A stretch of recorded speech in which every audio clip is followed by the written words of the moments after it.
Students, statics में हम exercise first chapter की फर्स्ट एक्सरसाइज कर रहे थे 1.1 जो काफ़ी लंबी है। ओके, अगर आपको उसमें कोई प्रॉब्लम्स है किसी क्वेश्चन में या किसी एग्जांपल में तो प्लीज़ आप पूछ सकते हो, ठीक है।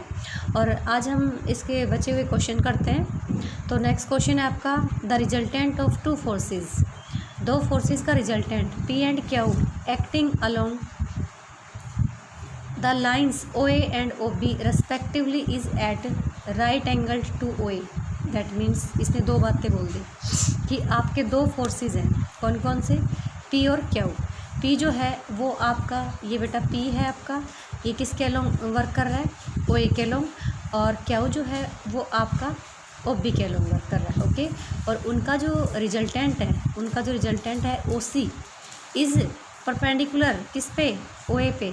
ओ ए पे परपेंडिकुलर है, तो देखा इसका जो रिजल्टेंट है मैंने इस टाइप से ले रखा है। इसने कहा कि परपेंडिकुलर है टू ओ ए, तो हमने इसको परपेंडिकुलर टू ओ ए ले रखा है। Okay, and the resultant of the forces P dash and Q dash acting respectively along the same straight lines. अब हमने दूसरे फोर्सेस लिए पी डैश और क्यू डैश। ये जो है ये आपका पी डैश है, ठीक है। ओ ए डैश के अलोंग जो फोर्स एक्ट कर रहा है वो हमारा क्या है, पी डैश। और क्यू के ये जो ओ बी के अलोंग जो एक्ट कर रहा है वो हमारा क्या है, क्यू डैश। तो मतलब हमने जैसे ओ ए थी उसी को आगे बढ़ा दिया, जैसे ओ बी थी उसी को आगे बढ़ा दिया। और आगे जो बढ़ाया तब जो फोर्सेस नए आए हैं, एक का पी डैश रख दिया, एक को क्या रख दिया, क्यू डैश रख दिया। ओके बेटा, और उसका जो रिजल्टेंट है वो ओ डैश है, सॉरी ओ सी डैश है। ओके, और इस हिसाब से हमने दोनों पैरेललोग्राम कंप्लीट किया, ठीक है। जब भी आपको देखो इतने सारे क्वेश्चंस किए हैं आपने नोटिस किया होगा, जब भी हम दो फोर्सेस लेते हैं किसी सेम पॉइंट पे एक्ट करते हैं, उनका रिजल्टेंट जो है वो लेते हैं, तो आप क्या करते हो वहाँ पे कंस्ट्रक्शन में आप पैरेललोग्राम को कंप्लीट करते हो। तो यहाँ पे भी हमने यही कंप्लीट किया है, ओ ए सी बी और ओ डैश सी डैश और बी डैश। ओके, ये कंप्लीट किया मैंने। तो अब ये कह रहा है कि नया जो रिजल्टेंट है, जो फोर्सेस आपने चेंज करे हैं, पी डैश की बजाय पी की बजाय पी डैश और क्यू की बजाय क्यू डैश जो लिए हैं, अब वो कह रहा है कि उनमें उनका जो रिजल्टेंट है ओ सी डैश जो है वो राइट एंगल्ड है किस पे, ओ बी डैश पे।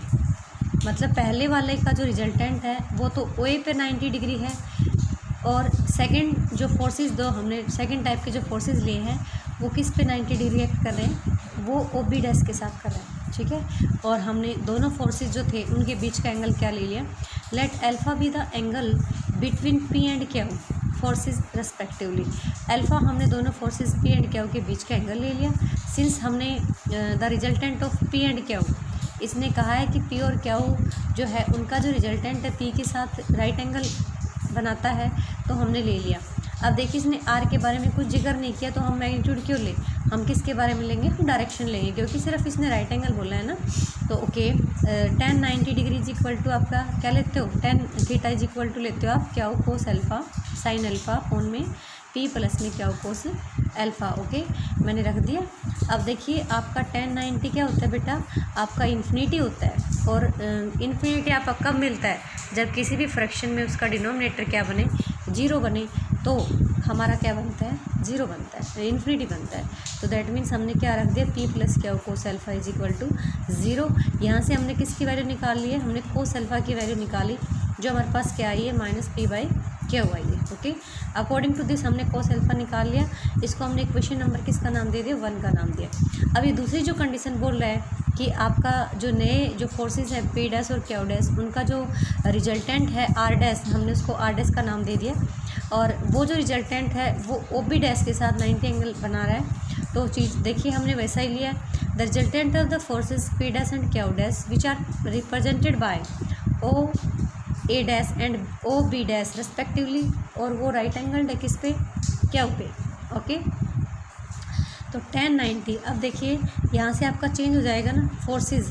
अब देखो पहले तो इधर P के ऊपर साथ बना रहा था, अब किसके साथ बना रहा है, क्यू के साथ। तो जहाँ पे हम P ले रहे थे वहाँ पे हमारा क्यू डैश चला जाएगा, और क्यू जो था वहाँ पे हमारा P डैश चला जाएगा। ओके, तो tan theta is equal to Q, that means now P dash लेना है, क्योंकि वो एंगल जो है वो क्यू के साथ बना रहा है। तो P dash sine theta sine alpha upon में क्या डैश प्लस में पी डैश कोस अल्फ़ा, ठीक है, इज इक्वल टू tan 90 क्या होगा इन्फिनिटी, ठीक है, tan 90 आपका इन्फिनिटी बनता है, इन्फिनिटी ले लिया हमने। तो फिर वही बात आ गई आपकी कि कब बनेगा ये आपका तब बनेगा जब डिनोमिनेटर क्या बने 0 बने, ठीक है। तो हमने यहाँ से भी कोस वैल्यू अल्फ़ा की वैल्यू निकाली, कोस अल्फ़ा की वैल्यू निकालने के बाद दोनों इक्वेशंस को इक्वेट किया, इक्वेट करने के बाद हमारा रिजल्ट प्रूव हो गया। ओके, अब चलते हैं नेक्स्ट क्वेश्चन पे। नेक्स्ट क्वेश्चन है हमारा two forces P and Q have resultant R. दो फोर्सेज है पी और क्यू, उनका जो रिजल्टेंट है वो आर है। If the force P is increase, P force को इंक्रीज़ किया, देखो पी को हमने इंक्रीज़ किया, पी पहले ओ ए के अलोंग काम कर रहा था, अब हमने पी ओ ए को ही आगे बढ़ा दिया कहाँ तक, ओ डैश तक। Okay, then the new resultant bisect the angle between R and P, find the increase in P. क्या कह रहा है, पी और क्यू दो फोर्सेस हैं, उनका रिजल्टेंट आर है। अगर हम पी फोर्स को इंक्रीज़ कर दें, इसने क्यू के बारे में कुछ नहीं कहा, तो क्यू हमारा एज इट इज़ रहेगा, हमने पी बढ़ा दिया, ठीक है। कहाँ तक बढ़ाया बेटा, ओ ए डैश तक बढ़ाया। अब देखिए अभी पीछे भी हमने इतने सारे क्वेश्चंस किए हैं इस टाइप से, अगर जो फोर्सेस एक्ट करते हैं तो हम क्या लेते हैं उन केसेस में, हम अपने पैराग्राम को कंस्ट्रक्ट करते हैं। तो हमने अपना पैराग्राम कंस्ट्रक्ट किया ओ A dash C dash B को। ओके, इसने ये कहा कि बी में कोई चेंज नहीं किया, सिर्फ ए में चेंज किया है, आपको वो ए का ही चेंज फाइंड आउट करना है। तो ओ डैश आपका ओ सी डैश जो है वो आपका न्यू रिजल्टेंट आ गया, ठीक है। तो न्यू रिजल्टेंट आ गया, तो बेटा ये अब इसने क्वेश्चन में क्या कहा है कि जो न्यू रिजल्टेंट जो है वो आर और पी के बीच में जो एंगल बनता है उसको बाइसेक्ट करता है। तो आर ये था आपका और पी आपका ये है, तो इसके बीच में जो एंगल है मतलब बाइसेक्ट करता है, तो एंगल 1 और 2 ले लिया मैंने, ठीक है। तो आपको पी में जो चेंजमेंट हुआ है, पी आपका कितना बढ़ा है आपको वो बताना है। R P the resultant of the forces P and Q, they are acting along O A and O B respectively, ठीक है। आपने पैरेललोग्राम कंप्लीट किया, उसके बाद हमने लिया R dash B the new resultant of the forces O A dash और O B ले लिया। ओ बी हमारा वही का वही था, और हमने फोर्स पी को इंक्रीज़ कर दिया, ठीक है। और उसके बाद हमने पैरेललोग्राम को कंप्लीट किया। अब क्या लिया, according to question R dash जो है वो पी और आर के बीच का जो एंगल है उसको बाइसेक्ट करता है, तो हमने एंगल 1 किसके बराबर ले ली, 2 के बराबर ले ली, ठीक है। ओके, अब आपके पास ये पैरेललोग्राम था, तो स्टूडेंट्स आपका बी सी डैश जो है, बी सी डैश पैरेलल है किसके, ओ ए डैश के, तो B C dash O A dash के पैरेलल है, और आपका ओ सी डैश जो है वो ट्रांसवर्सल का काम करती है। तो देन एंगल 3 किसके बराबर होगा, एंगल 1 के बराबर होगा। कैसे, अल्टरनेट एंगल के अकॉर्डिंग। तो इक्वेशन नंबर 2 और 1 मैंने दोनों को इक्वेट किया, मेरे पास दोनों में क्या आ गया, एंगल 2 किसके इक्वल आ गया, एंगल 3 के इक्वल आ गया, ठीक है। अब देखिए हमें पता है ट्रायंगल ओ सी सी डैश में आपका एंगल 2 जो है वो एंगल 3 के इक्वल है। तो then we can see that O C किसके इक्वल होगा बेटा, ओ सी डैश के इक्वल होगा। आपको पता है किसी भी ट्रायंगल में अगर दो एंगल इक्वल होते हैं तो हम उनकी अपोजिट जो साइड है वो क्या ले लेते हैं, इक्वल ले लेते हैं। तो अकॉर्डिंग टू दिस हमारा ओ सी डैश से क्या होगा, इक्वल होगा। ओके, अब देखिए आपका ओ ए सी बी जो था वो भी पैरेललोग्राम है, और आपने सी को आगे बढ़ाया है, तो that means A dash C dash C जो है वो भी पैरेललोग्राम ही बनेगा, ठीक है। क्योंकि हमने उसी साइड को इंक्रीज़ किया है और इसको कोई चेंज नहीं किया, और हमने बोला है कि ये पैरेललोग्राम हमने कंस्ट्रक्ट किया, ठीक है। तो आपका ए जो सी डैश है वो आर के बराबर आ गया, और सी डैश किसके बराबर है, ए डैश के, क्योंकि ए डैश सी डैश और सी जो है वो अपने आप में क्या है कि पैरेललोग्राम है, ठीक है। तो पैरेललोग्राम है तो पैरेललोग्राम के अपोजिट साइड्स क्या होती है, इक्वल होती है। तो आपके पास देखिए सी डैश किसके बराबर आ गया था, आर के बराबर आ गया था, और तो आपका सी डैश किसके बराबर है, ए डैश की।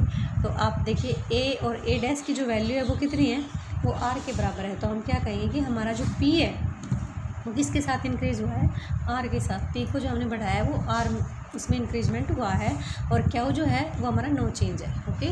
ओके, नेक्स्ट क्वेश्चन पे चलते हैं। तो two forces P and Q act at A point along 2 straight lines making an angle alpha with each other. Okay, दो फोर्सेस हैं दो फोर्सेस पी और क्यू है जो एक पॉइंट पे सेम पॉइंट पे एक्ट कर रहे हैं, ठीक है। दोनों के बीच का जो एंगल है वो आपका क्या है, अल्फ़ा है। मैंने अल्फ़ा यहाँ पे मार्क नहीं किया, मैं कर दूँगी। एंड आर जो है उनका रिजल्टेंट है, आर क्या है उन दोनों का रिजल्टेंट है, ओके। तो पी और क्यू जिन फोर्सेस जिन लाइंस के अलोंग एक्ट कर रहे थे, हमने उन्हीं लाइंस के अलोंग आगे बढ़ाते हुए दो फोर्सेस ले लिए। पी के अलोंग पी डैश ले लिया, जहाँ पे पी था वहाँ पे पी डैश एक्ट कर रहा है, मतलब ओ ए डैश के अलोंग, और ओ बी डैश के अलोंग आपके पास कौन कर रहा है, क्यू डैश अलोंग एक्ट कर रहा है, ओके। अब आपने इससे पहले वाले क्वेश्चन भी देखा था कि जब फोर्स को बढ़ाते हैं तो आपका नया पैरेललोग्राम बनता है, और नए पैरेललोग्राम के अकॉर्डिंग हमें नया क्या मिलता है, रिजल्टेंट मिलता है। तो आपके पास ओ सी जो था वो पी और क्यू का रिजल्टेंट था, और ओ सी डैश जो है वो आपका पी डैश और क्यू डैश का क्या है, रिजल्टेंट है, ठीक है। तो देखो मैं वापसी इसको ले रही हूँ, two forces for P dash and Q dash act along resultant R dash, okay.